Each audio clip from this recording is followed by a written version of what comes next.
Hello, everybody, and welcome to 2025.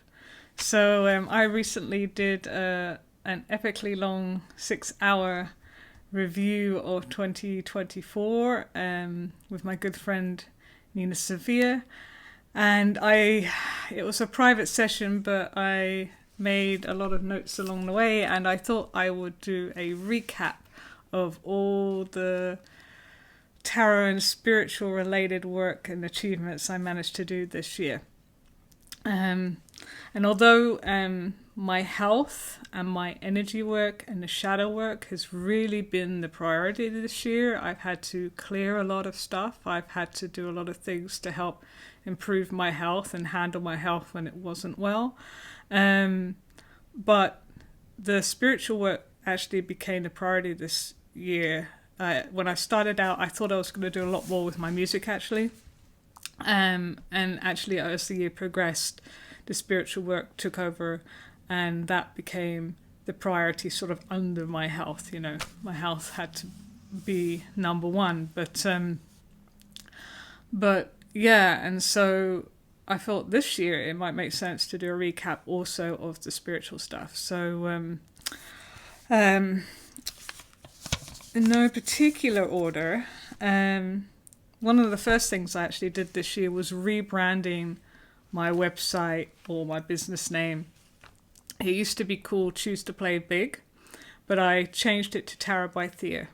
And the reason I did that was because I felt the Choose to Play Big message wasn't landing. It was almost like you had to sort of get to know me and what I was doing more before that message made sense. And although it was kind of close, it wasn't quite hitting the mark right. And I had felt that it needed to change for a little bit. And one of the things I had noticed in the work I'd done up to this year was that people really connected with the cards. It was like a way in, a hook to get people sort of in the door so that they could see what I was doing. They could connect to my energy, see if they resonated with what I was doing. And the cards seemed to be a way to really connect with people. And so I decided to actually make the tarot the focus. And it's kind of a common format to do tarot by and then the name of the person doing it. And because my name also begins with a T, I thought it was nice alliteration to have Tarot and Thea. So I went for that. And I went for the branding of the Queen of Wands because at the time I'd done a forest walk at the very beginning of the year, and I got told I needed to embody more of the Queen of Wands, and it felt, when it came to trying to figure out, well, what's my new logo and all of that and the rebranding, the Queen of Wands just seemed to ring out, so I decided to make her part of the branding. And obviously, as time's gone on, I've been asked to embody different archetypes from the tarot, but at the time that was the one that was calling to me, and I think that needed to be part of the business image, I guess you could say. So that was a big thing that happened this year. And I think it was in June this year, I started a podcast. I didn't initially call it a podcast at first because it was on Substack. I got called to create something on Substack, and I was just posting things as they came through. Some of it was channeling, I did an interview, and some of it was more readings. And then I had a big issue with Substack in, I think it was October, where I lost everything. And I've done videos and newsletters and stuff like that about this, so I won't go into that. But I basically had a data critical loss, and I could have just recovered everything on there, but because I had a bad, basically non-existent customer support experience, I decided I wanted to move to a platform so that if I have issues, there's somebody on the end of the line who can actually help me in the future. So I ended up migrating away from Substack and started actually branding myself as this content as a podcast, and put it out on YouTube and Spotify.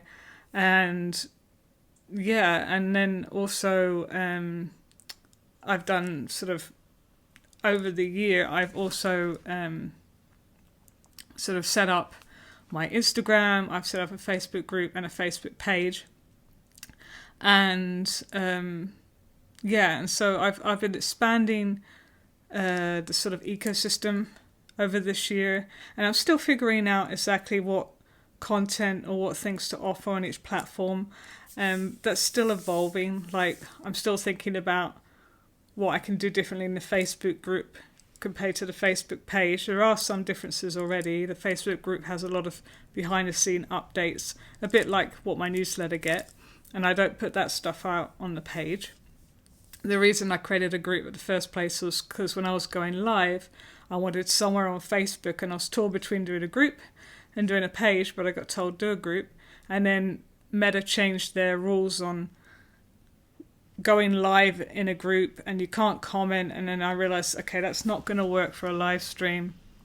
So I decided to create a page so that if I go live, I can go live onto the page and people can comment and actually interact. You know, it basically wasn't possible in the group anymore. So I had to sort of think, what am I going to do in a group? What am I going to do in the Facebook page? And I'm still working it out, but it's starting to get there. And I think there might be other things in the future that come along.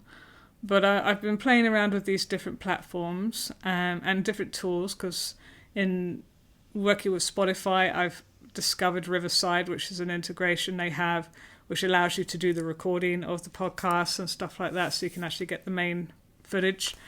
And so learning to work with that, learning to work more with video editing with CapCut desktop, and getting better at that, particularly with like the keyframe options, so that I could like blur certain images that have unclothed people on. It can sometimes cause issues, so I didn't want to go onto these new platforms, create a bunch of content, and then later down the line them come and flag and videos and do a lot of work. So I just decided I was going to, blur certain imagery just to be on the safe side. But it taught me some valuable skills so that I could actually do this more advanced video editing work. So all of this has taught me a lot about all these different platforms and tools, and so I know going forward this is going to help me create even better content as I get more and more used to it.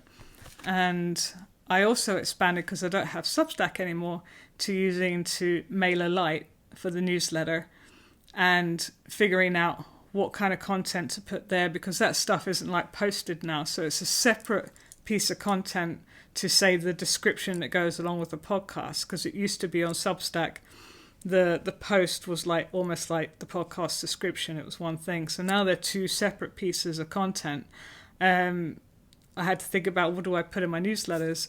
And so I've formulated like behind the scenes of like what I learned creating this thing, and the imagery of the different like readings and stuff that I don't really post anywhere else, and behind the scenes shots and what's coming next, so you kind of know what's happening. And also some content roundups, which I've started doing, of the sort of more regular content, like the quick readings and stuff like that.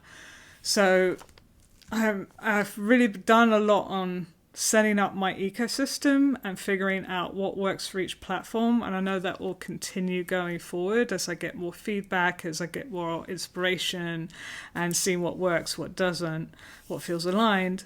But I did some really good foundational work there in terms of getting things prepared for starting to really get more regular content. Now the podcast is once a month, but I've been dabbling like on Instagram and YouTube with quicker readings and updates and things like that. So it's starting to come together. I haven't quite got the rhythm yet, but I'm hoping that that's going to be one of the things that starts to come out into play into 2025. So yeah, there's been a lot around the content creation, production, work line, and the ecosystem that it's delivered on. And as part of that, I also did 4 live streams as well. I kind of decided that the live streams are for special occasions. The podcast is kind of taking over the regular cadence that I was originally thinking of doing with live streams.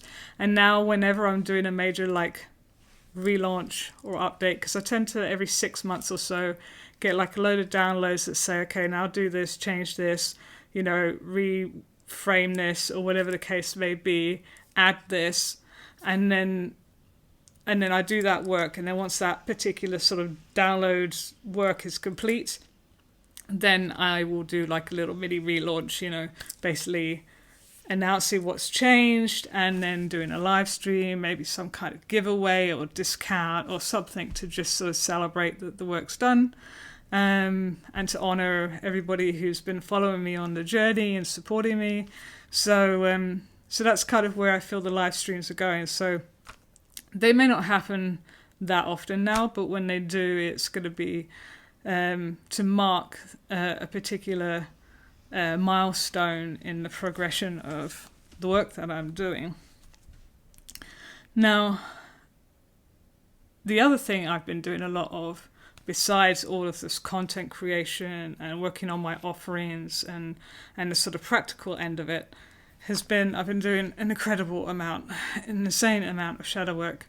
And a big part of that was when I went to the UK, and I ended up doing an interview about it because it was so profound. I don't recall. I know I've probably gone through something as intense as that before, probably in my childhood, but it's been a while that it's been that intense, and it was that invasive, and I really had to face my fears head on and shadow head on, and not run away, and clear, and the process cleared out so much from my chakra system. It's insane. It really showed me how much fear I had blocked in my system, in my lower chakras, and so much of that is cleared out. And I've seen since that a lot of things in my life that would trigger me, or would be high stress things, even though they're not my favorite things to do, I've been able to handle them better because they're not triggering this trapped fear and blockage in my system, because that's not there anymore. And so even though there's still work to be done, there was a major shift in the sort of denser energy that I had been carrying. A lot of that got released this year, but it took a lot out of me. It was incredibly intense, and it needed quite a bit of recovery time to get over. But and I've had mini bursts since then, but not anything as intense as like when I went to the UK. I'm going to be quite curious the next time I travel there, how different it feels now I've done that work. And it might have been a particular initiation, activation that had to happen. And that's why it was so intense. But if you want to know more about that, I'd recommend checking out, I think it's episode 2 of my podcast called Reflections on My Pilgrimage to the UK, or my UK pilgrimage, something like that. That goes into the detail of it, but it was a huge healing process for me, and necessary stuff to release, I think, in order for me to be prepared to do the work that came after. Because as soon as I got home and I was kind of like out of that environment and I could sort of reset a little bit, I just went full into all the work. So I got a load of downloads when I was in the UK about what to do next, and that's when a lot of this last 6 months work had been sort of like given to me, and it just started this cascade of work that I did. And I did a relaunch in the summer for the work that I did then, and then since I think October I got another major download, and I'm still working my way through that, and I hope that in the next few months I'll be able to sort of really announce what I've been doing. But it's a lot coming through, And I think because I did that shadow work, it was like it prepared me, allowed me to release what I needed to so that I could really focus and take things to the next level, which was the preparation for what I am going to be doing in 2025, which I know is going to be taking it to an even bigger level. So yeah, so a lot of work. I got my first crystal ball also when I was in the UK. I had not worked with the crystal ball before, but when I went to the cave shop in Royston, which is right on the ley line cross of the St. Michael and Mary ley lines, so a hugely highly charged, energetic place. I love going there when I go to the UK. And I told the lady at the counter I wanted a crystal ball, and she just intuitively picked one out of a whole case and she said, "Try this." And I picked it up, and it's red hematoid, and I'd never heard of that crystal before. And I picked it up, and it had this pinkish color, and I'd had in my brain that it was going to be a pinkish one for some reason. That day I just saw a pink one, and I just assumed, maybe it's going to be rose quartz, because that's what I thought it might be. But when I picked up this thing, it was almost like, and do you know the scene in Harry Potter where he picks up the right wand for him? It's like this light comes down, it's like, oh, moment, and you know it's the right one. It was like that for me, honestly. It's like it lit up my crown chakra and my third eye, and I immediately just got into the alpha state, and I was just like, yeah, I know this is the one. I made myself just like double check and just check there was nothing else calling for me, and I thought, well, I'm just going to pick up the rose quartz one as well, just to make sure it did not have the right energy. So I put it down. I was like, no, this is the one. And what I love about this crystal ball is I don't even have to look at it. All I have to do is touch it and feel it, and I like to rotate it as well, like move the energy, and it tunes me in. And I notice that I get much more clarity on the readings I do. So I will look at the cards and I'll just rotate it. And it also helps just with direct channeling as well. And that was a great expansion in my sort of tool set, because I had tarot cards, I had oracle cards, and I had a pendulum, but I didn't have a crystal ball, and I had an intuition I needed to get one. So that was a really big expansion. And it also helped lead me into doing more direct channeling. That was something that I had started doing in the content that later became the podcast. Was I did a channel at the forest, and I did an eclipse channel, and I'd been very hesitant to share any content of me channeling before. There was some kind of egoic fear that would keep cropping up, that would be saying, you're just making this up. But for some reason, when I had a tool like the tarot, I had more confidence. I think it's because it was just like coming straight through me. There was something that needed to heal there so that I could actually channel better.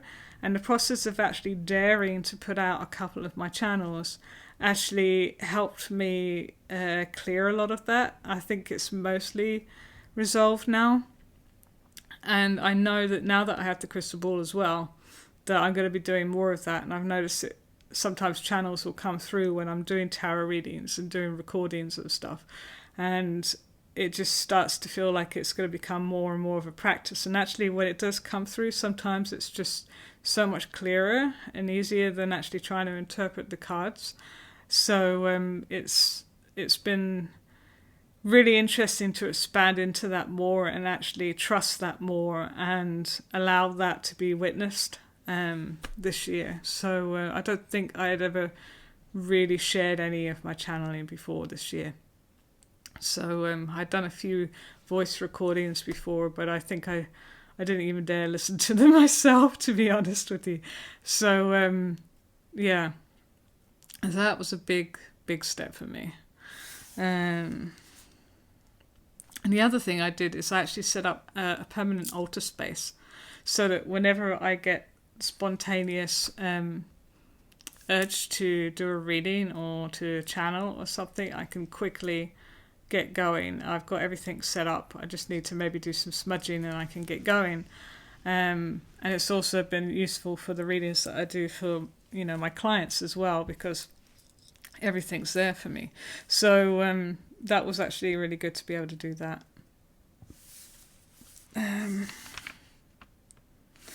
And I also, in the process of like, when we were still on Substack and then migrating and thinking about reframing things as a podcast and all of that, I got to do my first episode with my sister, which is something I've been wanting to do for a very long time, because my sister is incredibly psychic. She's very clairvoyant. Without, I'm not going to go into her story. That's for her to say. But it's like she and I, when we're together, we're magic.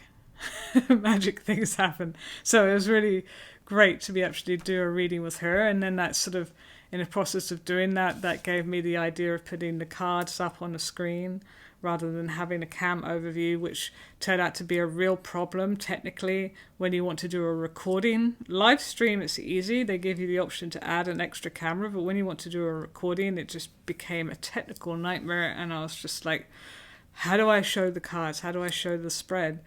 And so actually putting the images up came to me during that, and that is part of the format I'm definitely going to be using going forward in the podcast.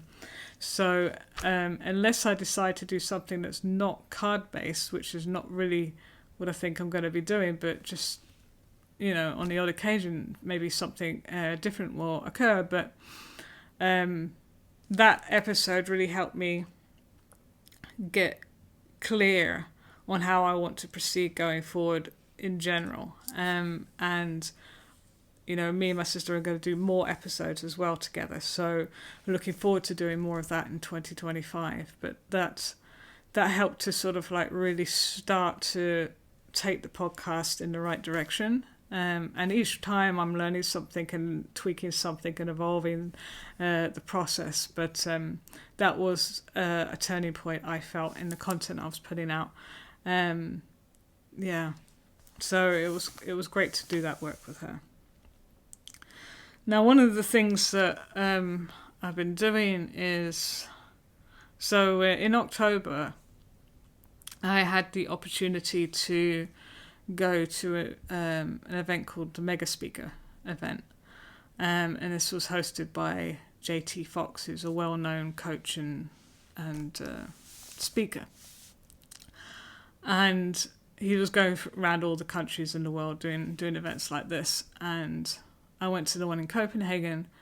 And although the event itself, in terms of what he was offering, his particular style of doing business and his attitude, turned out to be something that wasn't aligned for me, it did spark a lot in me. It activated a lot in me. It showed me some weaknesses I had business-wise that I needed to look at. It gave me some information about branding that was really useful. It gave me an inspiration for another podcast that once I've got my sort of like new offerings and this latest massive download sort of done and settled and it's ticking over, there is a possibility that I am going to do a second podcast, and that idea came out of this speaker event. And I also actually got called up on stage, and he gave me some coaching whilst I was on stage, and I got to meet some people also in the audience that I got to connect with, and that was really good to meet. So even though the event itself was kind of like what was interesting was the whole time I was there, my stomach was like gurgling. It was almost like I could not digest the energy in the room. And as soon as I left, it was fine. It was it's really interesting. So I knew it was like, okay, I don't want to live, I don't want my lifestyle to be like this. And I don't want to necessarily have the same outlook in terms of how I progress my business. I need something that's aligned for me. But there were certain things that got activated in me and certain pieces of knowledge that were really useful. And so I went through that process, and in figuring out some of my weaknesses was I realized I didn't know how to sort of sell myself, and I didn't know what my niche was. And I'd come across some business coaches that were more about sort of ethical marketing as opposed to like, the hard sell and all of that. And I started actually doing the work and actually like trying to figure out what is my niche, what is it that I want to do, how do I stand out from other people. And so I actually started digging into that, and that's more work I'm going to continue in 2025 for sure. But it's a constant process to try and refine your niche and to figure out who's your ideal client. How do you connect with them? How do you share your point of view so that they understand, your attitudes on life and your approaches to certain issues and what it is that you do and all of these things. And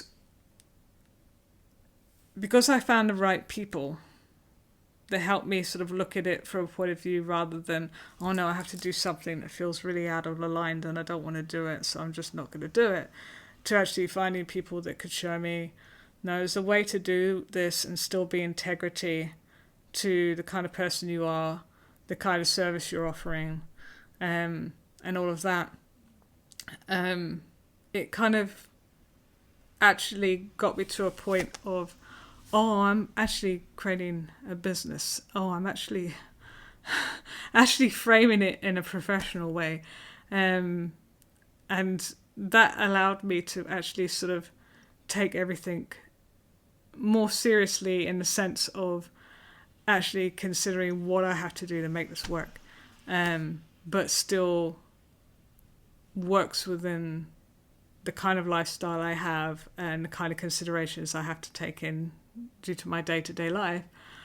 But realizing there was a way to do that was actually harmonious to the kind of person I am and the kind of lifestyle I have, as opposed to something that would be sort of butting heads with it. And that really sort of helped shift something in me so that I could actually consider what needs to be done to take what I'm doing to the next level, and actually provide something even more valuable in the long run. So yeah, and that led me also to this new offering I'm building as well, which I think may not have come into play if I hadn't taken these steps and gone down this rabbit hole. So a lot shifted there, and I'm still doing the work that's come out of that, but that I think is going to continue on into 2025 and is probably going to really up-level everything I'm doing, honestly. So that was massive. Let's see. And yeah, so there is this new offering that's coming soon. And although I have some people I need to talk to, I have some certain things to put in place before I really feel comfortable divulging it. But I've started the process of building and designing this new offering, figuring out what tools do I need, what platforms do I need, how does it all work together, what's the business model, all of this stuff. So even though I'm still fleshing that out and getting those things in place, a significant amount of work has been done on that in the last few months. So I'm really, really proud of that. And I think that it has the potential to create a space that would, could really do some long-term good for people, I hope. So that's the goal anyway. I did a lot of website development in the last few months as well. So I've been revamping the tarot.by.thea website, also the Thea Stone website, which is kind of like a portal that takes you to my music, my tarot, and my podcasting, which is the other thing. So I've created actually a podcasting page as well because, like I said, there's the Tarot by Thea podcast. There was the Choose to Play Big podcast, which is inactive now, but that was a previous one I had. And then there's a third one that may be coming soon at some point as well. And I wanted something to sort of showcase my experience, what I've done, and all of that. So that's kind of in the works. There's kind of one more thing I need to do to that before it's really 100% there. Also, it has a section for guest podcasting, because I actually did a guest podcast this year. Hopefully it's going to come out sort of early next year. And I did one in 2022 as well. So there's a section for that as well. And so I wanted a place that sort of contained all of the work that I've done there over the last few years, I think. So yeah, it was nice to put that together and actually see how much I'd actually done. So that kind of work has been going on, and that also linked into updating like my CV, my LinkedIn profile, and all of that as well, so that I actually have something a bit more professional there, both for the music and for the tarot and the podcasting and the video editing as well. So I really made that up to date. I really fleshed that out. I also managed to get more clients this year and got and set up my clip card for the first time as well, so that's an option as well for clients once they've actually started working with me, which has been helpful, and it's been a really useful process working with the people that I've worked with this year, because it's really shown me, okay, what information is missing from my website that we've needed to talk to one-on-one, what kind of things brought them in, what worked, what didn't work, and that's really helped me think about what I need to add to my website or change about my website to help sort of support people who are just like browsing and trying to find out information before they reach out. So I've done a lot of work on that. So I've created like a facts section and stuff like that, but there's still some work to be done on that. And once it's all ready, and it's probably once we've got the offering to a point where we can have like people come in as testers, then there'll probably be some kind of like launch and live stream and all of that. So I'll do a proper overview of the website changes once they're complete. But there's been a lot of work done the last few months on that, so that's a big shift.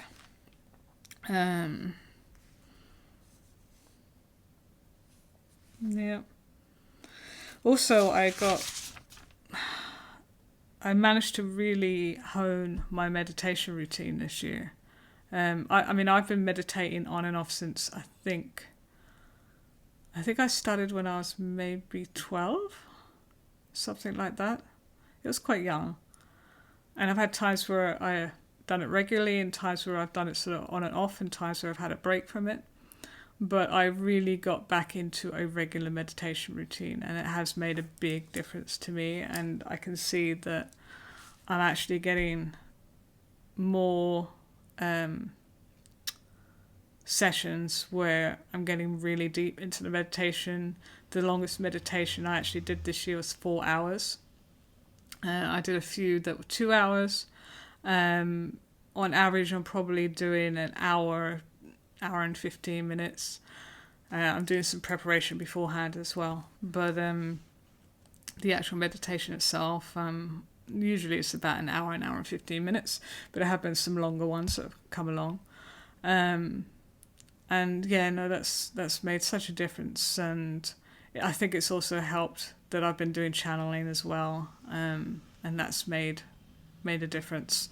And it's also helped me with my healing as well this year, because I will use crystals and stuff like that. So yeah, that's been really important to sort of get sort of that habit re-established this year. And yeah, the other thing which probably comes along with it is I've been embodying a lot more of my higher self, a lot more of my soul. So it's like it's like I'm able to handle the higher frequencies of doing that and the energetic work I've had to do as well. Like I've been able to handle that for longer, so I can actually be in those higher energies before I need a break, before it gets too much. So because I've been doing that work in the meditations and also in the regular tarot readings, because I have to be in a certain state to do that, I think that's also helped me to be able to embody more of my higher self, reclaim parts of my soul that have split off and all of that. So it's like, which allows me to be more centered and be more here in the present moment. And that just helps everything. So, yeah. So it's been a very powerful year for my spiritual work, both in terms of my business but also in terms of my personal practice. So I'm about to go off and do my vision board, or continue doing my vision board for 2025. I'm going to see how this month pans out in terms of doing the other things that I need in place before I make any kind of announcement. I think what may happen is I may just do some kind of update where I just talk about what I'm doing, and then do like a proper announcement where I say, okay, you can, if you want to sign up and all of that. And I think for the people who may come in early to be like sort of beta testers or whatever, that's probably just going to be available to people on my newsletter and the Facebook group. I don't think I'm going to offer it anywhere else. So if you want to get in on that, you might want to sort of subscribe or join those things just to keep an eye out and see if my new offering is something you're interested in.